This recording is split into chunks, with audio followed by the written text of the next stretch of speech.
Terrific. We have a lovely game here between GuMiho from FXO. He is the orange Terran up in the top left corner of Antiga Shipyard, and he's facing off against our 7-time champion, TSL.HyuN, the red Zerg in the bottom right.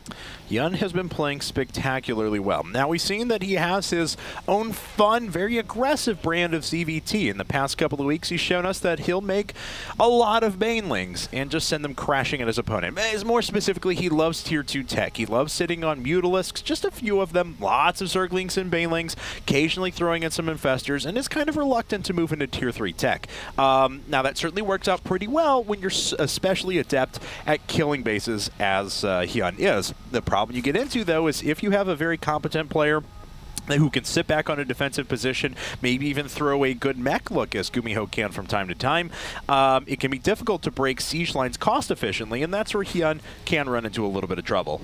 Yeah, and obviously HyuN, I mean, he's faced some great Terran opponents already. Fnatic Alive, he all killed. Yeah. Root Major, he won 5-1, and I mean, GuMiho, knowing that, obviously he has access to VODs and things like that. If he has been paying attention and has done his research, obviously he can pick up on things that maybe they were doing wrong, things that HyuN could be weak against that nobody tried. So GuMiho could be giving some different looks than we've seen our previous Terran opponents do. All right, well, HyuN, of course, going to go for a 15 hatch. He sends out an early drone scout. He always loves to know exactly what his opponent's up to. And what his opponent is up to is nothing out of the ordinary. It's a 1-Rax gasless fast expand for GuMiho, but HyuN is being diligent in his scouting, making sure that there's no second racks, any mocker racks behind the minerals. All right, yep, no suspicious activity going on from our Terran player GuMiho. HyuN is just going to walk into the main, see no refineries drop just yet, and the orbital command will be coming up after the supply depot locks in. Yeah, because he just wanted to trap the drone in there and make sure it couldn't get out. So it's always especially annoying to deal with. And there's going to be a Marine out here in just a second. So unfortunately for HyuN, the scout is going to be destroyed. Now, he is a player who does not like going for that 4-queen build. He'll throw it in a best of, maybe one time, something like that. But most of the time, he's going to prioritize early gas, make sure he gets his gas in place so we can hit a strong 2 or 3 base timing with a lot of Banelings. And so this is nothing out of the ordinary for him at all. When we first started casting HyuN's Fight Club games, nice extractor, little build there, keep his drone alive just a little bit longer, delay a refinery a little bit longer. But when we first started casting HyuN's games, that's what everyone expected. Lots and lots and lots of Banelings, because that's the kind of thing we saw a lot in his online cup victories and some of his other tournament games. But he kind of started away from the norm without a ton of Banelings, and then slowly as the weeks progressed, he's gotten more back into his rhythm. Yeah. He's like, I can win with a ton of Banelings, and it's more fun that way. So we've seen him use Baneling drops on Terran armies before. We've seen him use Baneling landmines a couple of times. I think drops are actually one of his favorite builds against Terrans, so if GuMiho has been paying attention, then he should actually try to prepare for that as best he can. And HyuN trying to poke in with the Overlord, and it's pretty important that he hasn't seen anything on the second gas. He may have just assumed that it was going to be a quick second gas. That's what a lot of Terran players will do. They'll single Rax gas as fast expand, go up into 2 Rax afterwards. But GuMiho showing that he's going to slowly start moving up in tech, but also taking that 3rd command center at the same time. So not necessarily outright trying to trick his opponent, but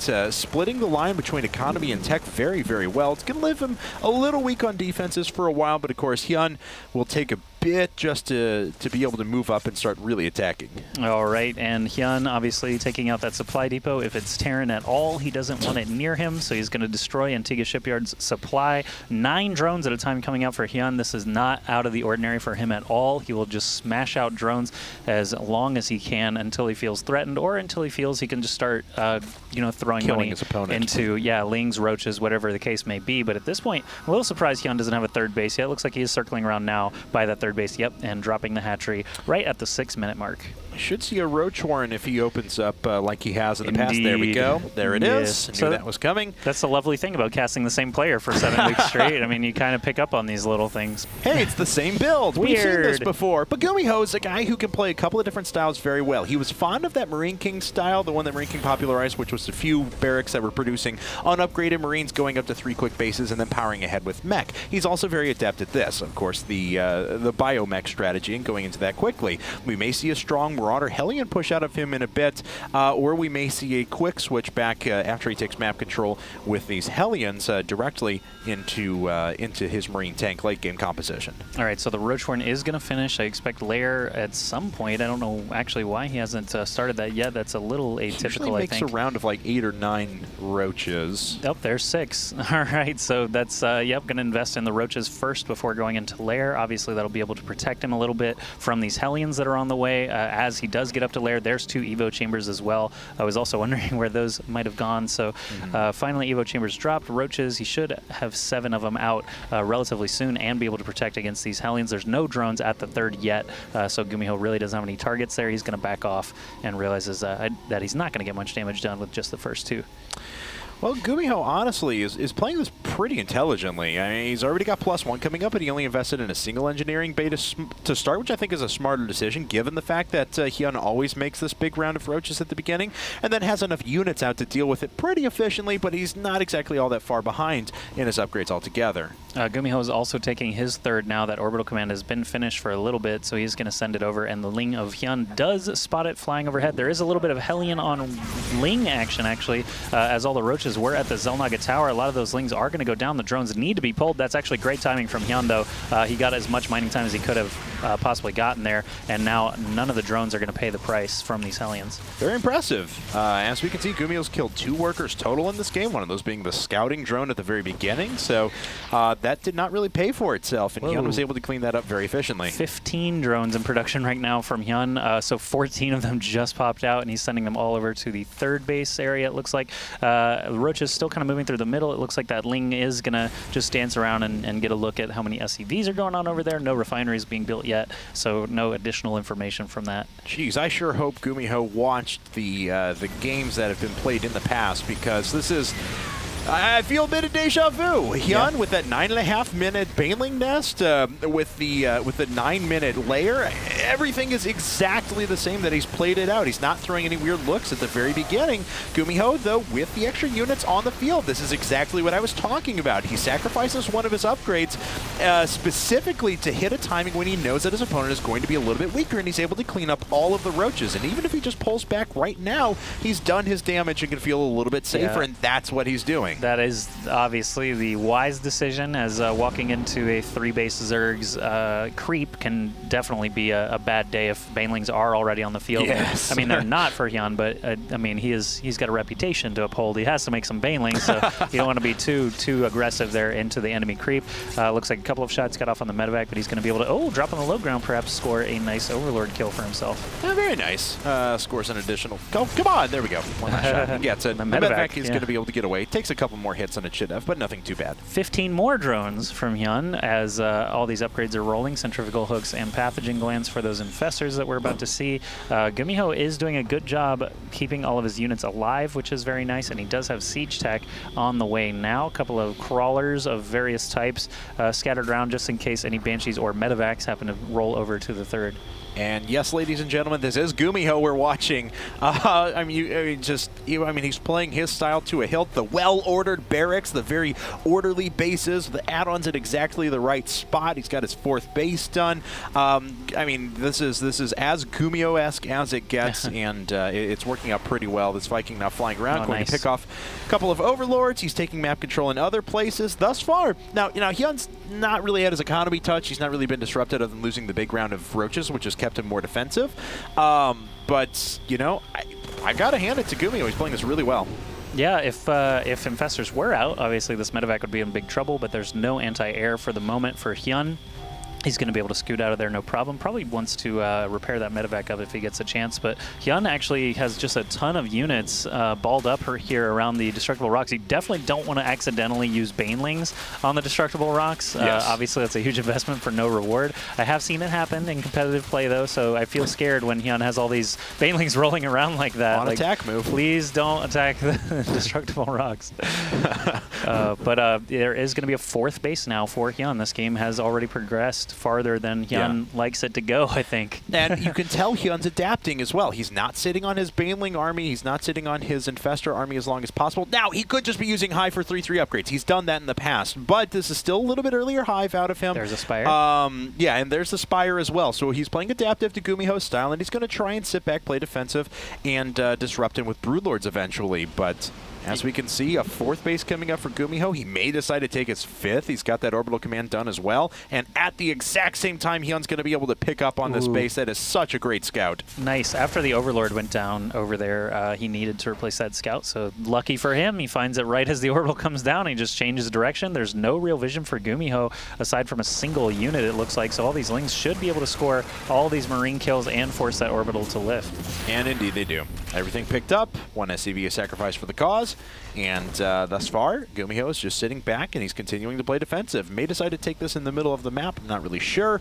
Obviously wants to put a planetary fortress down somewhere and start to establish a bit more map control. HyuN is definitely playing this swarm style. He already has about 100 Lings out, I would imagine. Let's check. 146. Okay.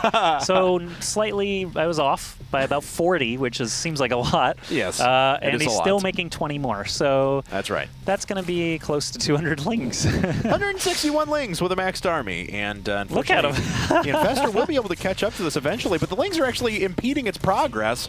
So the medevac is going to survive long enough to drop down a little bit of its payload, at least. It is going to go down. I don't think it had to there. I don't know if the Spore coverage was really that amazing, but GuMiho knows that all of these Lings were flooding into that little cubby there, so he's got some time to move his Marauders and Marines. Siege tanks are going to have to play a big role here. These Marines need to bait into the Siege tank. But look, there's over 100 Lings here, so they're just going to run in, surround everything. They have plenty of time. Banelings rolling in now to clean up the bio. They're actually going to go kind of the wrong way, but that Fungal, 1 Baneling Blast, look at this supply difference already, and HyuN has tons of bank to be able to rebuild so quickly. GuMiho, that attack did not go very well for you, sir.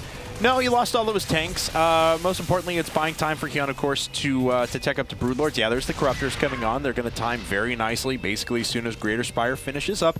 But with him doing that, it is going to buy time for GuMiho to take this base in the middle of the map, and that's largely what he wants to do. And if he holds on to this right here, then things are still pretty square because HyuN's buying time for Broodlords. If HyuN takes this out, then things are way in his favor. All right, so the planetary is morphing. It's about halfway done, so there is some time for HyuN to get in there, maybe sneak in planetary kill, but he is actually going to send some roaches up. That's kind of a curious move, but it obviously is going to distract a little bit for him to get in position. He doesn't want any more roaches because he is cleaning supply for those Broodlords to be able to assault this 5th base. Is that just sounds wrong? Oh, it's the 4th base. Okay. It is. I forgot that the other denied. one, the other one got denied. So HyuN's still on a slight base advantage as that planetary still gets established.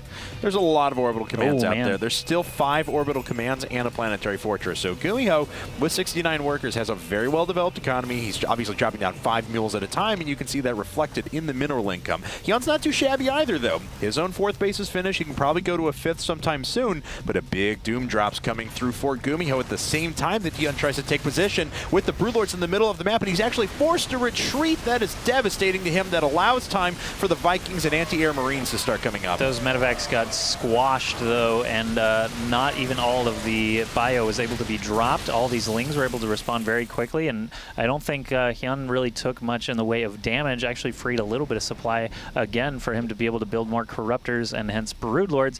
Let's see, though, how many Vikings GuMiho has actually got. He's got 4 more on the way, and if he doesn't have a decent number already, this could be really, really dangerous. Okay, well, I thought that was another drop queuing up off to the side. It is not. It's just a lot of Broodlords here. How many Corruptors? 3 Corruptors for now, and just 4 Infestors. So these Vikings could do some very real damage. The missile turret, unfortunately, going to be neutralized very quickly, and that's going to allow the rest of the forces to start swinging around to the side. Looks like GuMiho's going to feel confident enough to siege up his tanks. No, okay, there we go. I was a little curious about that maneuver. Then he gets a little farther forward. Yeah, 2 Fungals from the Infestor are going to take those Vikings really, really low. The Corruptors will be able to sweep up. Another Fungal allows the Lings and Banelings to start crashing into these tanks, but again, the tank count is very good. There are no SCVs repairing this planetary fortress, though, so it is inevitably going to go down. Oh, 2 SCVs now. Go SCVs! But I think the Broodlords will be able to out-DPS. There's still a huge fight going on the left side. Fungal growth and Banelings splashing into everything. Look at those Queens trying to get in on the action. Corruptors actually getting picked apart. GuMiho still doing a pretty equitable trade, and his planetary fortress Fortress is still alive. And look at this, he's actually going to be able to push back the Broodlords. So 2 of the Broodlords have fallen, a couple more are going to go down here in a second. The Infestors don't have any more energy. Oh, here's a string of Lings coming along. We'll see how they're able to do. There's a ton of them, so if they are able to surround those tanks, the Broodlords might be lost, but at least the Lings will be able to do some real damage on the ground. Oh, wow. All those tanks getting scooped except for one that GuMiho is able to pick up, but the Broodlords, the huge threat from the Broodlords was neutralized, and the Planetary Fortress is still standing. GuMiho just run past everything, though, with his huge amount of Lings, and is doing a lot of acid damage with those Banelings. Yeah, but a nice job. Good with the supply depot wall. GuMiho knows the tricks of HyuN very, very well, and he's prepared for them. Even though the bank is in HyuN's favor at the moment, GuMiho's still playing this well. I mean, playing well against HyuN means you can usually find some sort of an equitable trade at times. It doesn't mean that you're going to be miles ahead, and he's certainly not. This is still a very even game, but GuMiho, I feel, is slowly pulling out an advantage here. All right, so GuMiho actually living through that basically was a huge feat for him. All those Vikings still standing. He is moving a sort of bio troop down the left side of the map. HyuN is not in position really to be able to deal with this immediately, so I'm curious if these Marines think that there's some hatcheries established over here. Instead of gunning it to the 4th base, he's going to search that the previous area he tried to take over. Corruptor's coming in now, actually going to start off the fight here for the Lings and Infestors to get closer into position. The Vikings were quite overextended there. GuMiho has a bunch of forces still in the bottom left. He thinks there's an Ultralisk transition coming in, though, and there's not. It's just more Broodlords and a ton of Lings. So he's got a lot of Marauders coming out, which admittedly will help to soak up, you know, additional shots from Banelings and a few Zerglings and things along those lines as he takes a 5th base down here.